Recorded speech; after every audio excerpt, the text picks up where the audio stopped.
Sigmund Freud, en çok konuşulan, yazılan, çizilen, eleştirilen bilim insanlarından biri. Psikolojinin kurucusu olmasa da psikolojinin çehresini tamamen değiştirmiş, yalnızca psikoloji alanına değil, edebiyattan sinemaya birçok alana da ilham kaynağı olmuş, günümüzde bile hala ciddi tartışmalara sebep olan bir nörolog. Freud, 1856'da fakir bir ailede dünyaya geldi. Kardeşleri doğduktan sonra 4 yaşındayken Viyana'ya taşındılar. Çocukluk yıllarında annesini kardeşlerinden kıskandığı için kardeşleriyle sürekli kavga eder ve kendisini odaya kilitlerdi. Okul hayatında başarılı bir çocuktu. Lisede İngilizce ve Fransızca eğitimi alırken kendi başına İtalyanca, İbranice ve İspanyolca öğrendi. Üniversitede Yahudi düşmanlığıyla karşılaşsa ve bu nedenle kariyeri ve sosyal hayatı açısından zorluklar yaşasa da nihayetinde tıp eğitimini bitirip nöroloji alanında uzmanlaştı. Ardından Paris'e giderek nörolojinin babası Martin Charcot'un yanında staja başladı. Charcot herhangi bir fiziksel aksaklık olmamasına rağmen kontrolsüz kasılmalar, bayılma, felç gibi belirtilere sahip olan histeri hastalarıyla çalışıyordu. Hipokrat'ın M.Ö. 5. yüzyılda histerinin kaynağının kadın rahminin vücutta gezinerek bir buhran yaratması olduğunu söylemesiyle o günden beri kadınlara atfedilen bu hastalığın kadına ait özelliklerle değil, geçmiş travmalara bağlı olarak beyinle ilişkili olabileceğini ve erkeklerde de oluşabileceğini savunuyordu. Fiziksel nedenlerden kaynaklanmayan bir hastalığın hipnotik yöntemlerle çözülebilmesi ve geçmiş yaşantılarla ilgili olabileceği Freud'u fazlasıyla etkilemişti. Bu buluşuna rağmen Charcot'un hastalığı zihinsel temelli ele almadığını gören Freud, hemen Viyana'ya dönerek sinirsel hastalıklar üzerine kendi kliniğini açtı ve çalışmalarına başladı. Burada Joseph Breuer ile dostluğu onun için dönüm noktası oldu. Breuer, Freud'a maddi destekte bulunup tıp camiasına girmesine yardım etti. En önemlisi ise en ünlü vakalarından biri olan NO'nun tedavisiyle psikanalizin temellerini atmıştı. NO, uzun yıllardır hasta babasına bizzat kendi bakıyordu ve tedavi için Breuer'e geldiğinde histeri semptomlarına sahipti. NO ile uzun süre seanslara devam eden Breuer, onun babası hakkında konuştukça ve duygularını ifade ettikçe iyileşmeye başladığını gözlemledi. Breuer'ın bu tespiti aslında psikanalizin başlangıcı oldu. Vakayı Freud ile de paylaşarak bu konuda 1895 yılında Histeri Üzerine Çalışmalar kitabını yayınladılar. Freud, NO'nun belirtilerinin hasta babasına karşı duyduğu cinsel ilgi ve duyguları bastırmaya çalışmasından kaynaklandığını düşünüyordu. Bu düşüncesi Oedipus kompleksi ve bilinç dışı süreçler hakkındaki düşüncelerinin temelini oluşturdu. Ama aynı zamanda bir dostunu kaybetmesine yol açtı. Breuer, histerinin cinsellik gibi tek bir nedene bağlı olmadığını düşündüğü için iki dostun araları bozuldu ve yollarını ayırdılar. O dönemlerde babasını kaybetmesi nedeniyle zor zamanlar geçiren Freud, otoanalize yani kendini incelemeye ve yorumlamaya başladı. Rüyalarının kaydını tutarak analizine girişti ve onları bilinç dışındaki arzu ve istekler ile bu istekleri bastıran güçler arasında bir uzlaşma zemini olarak düşündü. Buna göre birisi uyanıkken karşılayamadığı arzuları ve söylemeye bile çekindiği istekleri rüyalarda bir dereceye kadar tatmin etmekteydi. Tabii ki bilinç dışındaki bu yoğun ve korkunç arzuların rüyada olduğu gibi doğrudan gözükmesi söz konusu değildi. Çünkü bu şekilde kişinin uykuyu sürdürmesi mümkün olmazdı. Bu durumu çözmek için beynin rüyalara çeşitli şekillerde sansür uyguladığını düşündü.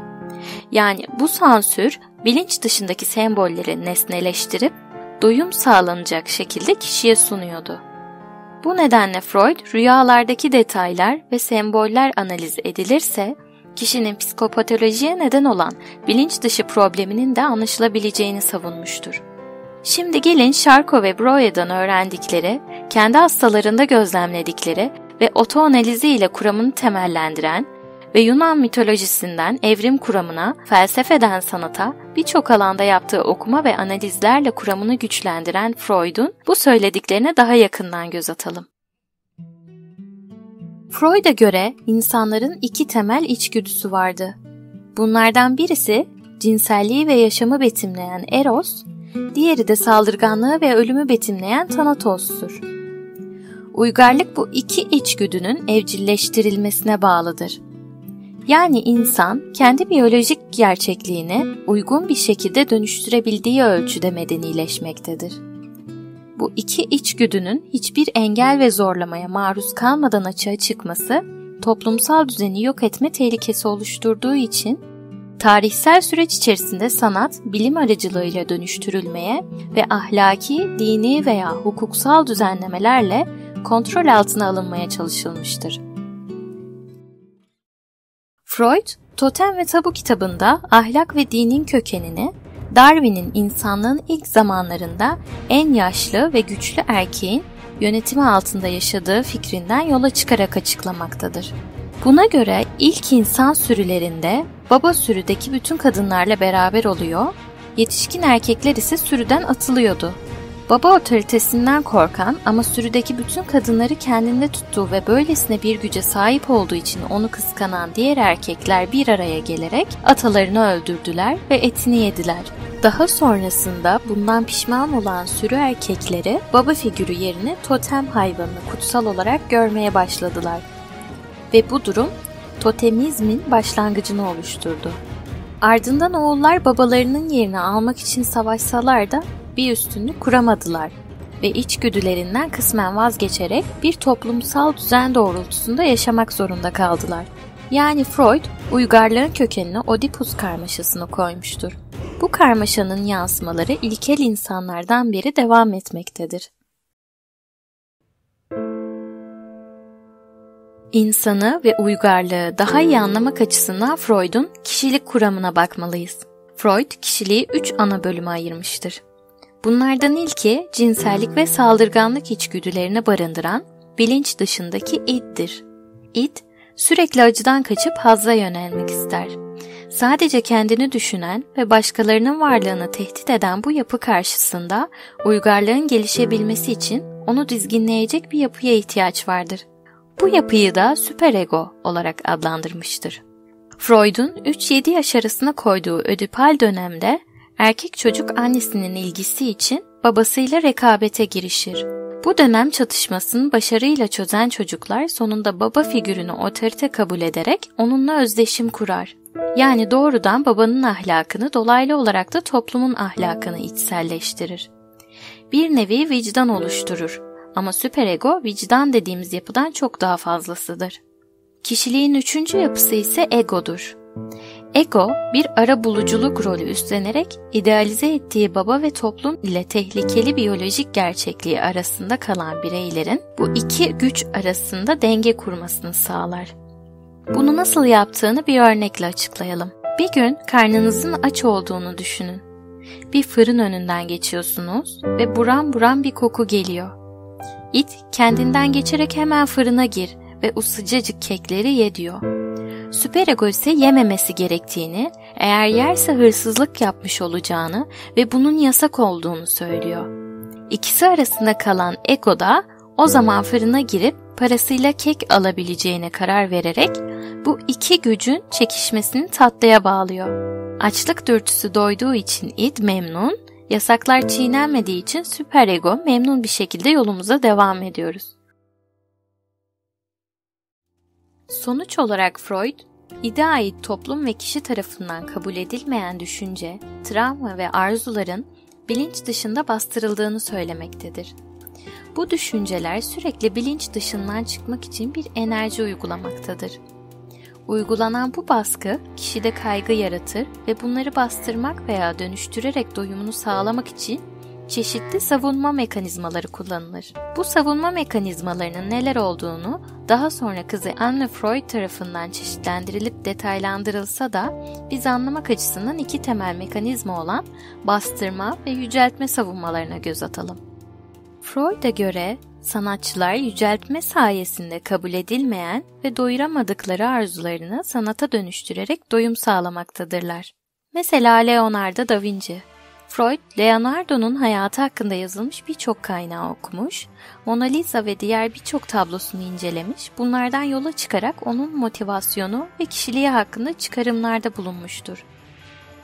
Leonardo'nun çok iyi bir araştırmacı ve ressam olmasına rağmen kadın figürlerinin anatomik çizimlerinde yaptığı bazı hatalar erkek bedenini kusursuz şekilde resmederken kadın bedenini çizmedeki başarısızlığı bir cinsel ilişki sahnesini resmederken erkeğin yüz ifadesinin hazdan ziyade öfke ve tiksintiye sahip olması gibi sebeplerden yola çıkarak onun cinsel dürtüsünü bastırmaya çalıştığını söylemiştir. Daha da ileri giderek Leonardo'nun tabiatını ve başarısını bastırmaya çalıştığı bu cinsel arzunun çoğunu merak ve araştırma tutkusu şeklinde yüceltmesine bağlamıştır. Günlük hayatımızda savunma mekanizmaları sayesinde bilinç dışı nesnelerin yarattığı kaygıyla başa çıkarız. Yani çoğu zaman gerekli ve faydalıdır. Ama mekanizmaların uygun olmayan yer ve zamanlarda uygun olmayan kişilere yöneltilmesi veya işlevsel olmayan şekillerde ortaya çıkması psikolojik bozuklukları oluşturmaktadır.